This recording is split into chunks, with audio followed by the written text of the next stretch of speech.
what's going on? Oh, we had a great day this morning in the shop. Got that. Oh man, we got that. The Fender Dual Showman ready to go. And I've got that Silverface mint condition deluxe reverb coming up. A Vox, a Morgan, all kinds of stuff. But there's something I got to get to right now. That's what is this? What, seriously, what is it? Well, I've seen it once before, a long time ago. Not this one, but the guy who put this together, I collaborated with just to help him get it prepped for use with the guitar. And this is the second one he's built with the exact same chassis. And then you'll see in short order why this is a bit challenging. So here's a little schematic. We're dealing with a 12AT6, a 12AT6, 50C5 output, and a 35W4 for the rectifier, if I'm not mistaken.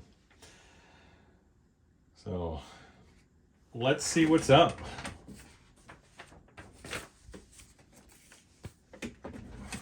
Let's see what's up indeed. So we have a box of tubes here, apparently. Some old guys, because he was smart enough to unpack the tubes before he sent it over. And good Lord, everything is just, yeah, he's gonna have to solder these things. I don't like these electrician connections. And it looks like he's gonna run the tubes on the inside of the chassis. Let me switch camera angles. Actually, let me see what I can show you. This looks like, what are we looking at here? The output jack. This would be the power transformer. Uh-oh. Is that a center tap? And disconnected center tap. Right here. It almost looks like the old Edcore, but it's a triad. And then, let's see. Whoa. Good Lord.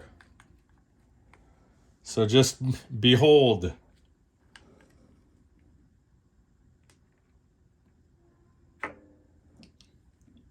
I see some issues with construction. Let's see. I think the last time I helped him with these, with this type of a setup, I ran most of the jumpers under the board just to declutter the place. See, he's going to need some locking hardware on these guys. I normally don't do this, but this was one of my first customers out here in California, so I try to honor the relationship. And we have the Mark II. Pretty interesting, huh? Can't wait to hear what it sounds like. What is it, you ask? I'm asking the same thing. Let's see what's up.